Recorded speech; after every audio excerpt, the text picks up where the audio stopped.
Isang bank manager ang nagtaka at nagduda sa isang lola dahil palagi ito nagwi-withdraw ng 3 milyon kada linggo. Tanong ng bank manager, "Lola, bakit po linggo-linggo kayo nagwi-withdraw ng pera?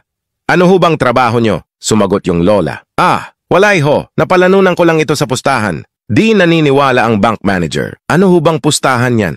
Parang di naman po kapani-paniwala." Sumagot ulit yung lola, "Sige, magpustahan tayo. 50K. Ang pusta ko ay square yang hugis ng itlog mo. Babalik ako bukas at magdadala ako ng kasama," sabi ng bank manager. "Sige, deal. Alam ko naman hindi square itlog ko eh."